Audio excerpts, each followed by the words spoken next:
I just want to remind Mr. Marcos that it was he who called for snap elections. And once the people decided to participate, he better watch out if he threatens to frustrate their will again. I'm afraid he will have an angry people on his hands. Mrs. Aquino, you keep making what sometimes sound like veiled threats and sometimes not so veiled. What do you mean he'd better watch out? Well, all along I have asked the people, not to engage in any violence. And so far they have listened to me.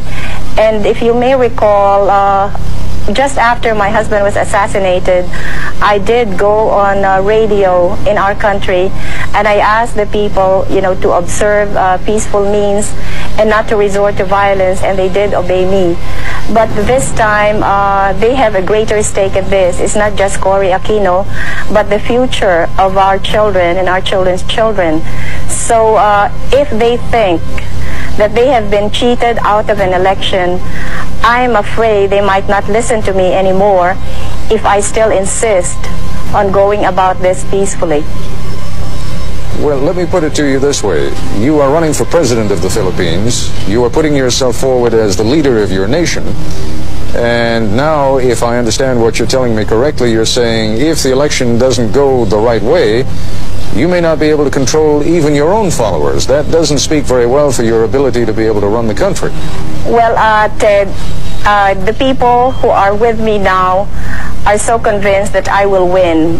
And if Marcos resorts to terrorism or to gross cheating, then the people who have supported me may finally think that the electoral process is just not advisable anymore. Are you raising the specter, the possibility of something approaching even civil war? No, not civil war, as long as I can manage it. In fact, I have said that if Mr. Marcos cheats me out of this election, then I will call for daily demonstrations.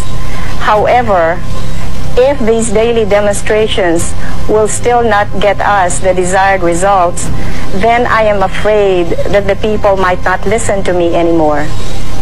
Mr. President, I don't remember any election in recent Filipino history, in fact, even in not-so-recent Filipino history, where the loser did not claim that there were technical and other reasons of foul. So, and perhaps you remember one, but I don't. I think you're right. Filipinos are not known to be good losers. They're always our great losers, and they never concede.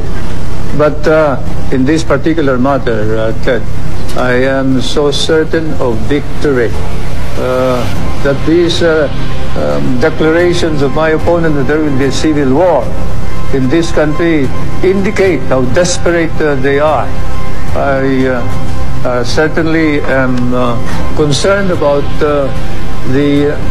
your attitude that you feel that there would be cheating if I win, and there would be no cheating if she wins. No, I think it's the other way around. I realize it is a hypothetical question, but in every election, someone has to win, someone has to lose, and I wonder if you would address the hypothetical question, though. If you lose, will you stand down? I have never thought of it, but certainly if there is no question which nullifies the results of the election, as I said, I will perform my duty as president in accordance with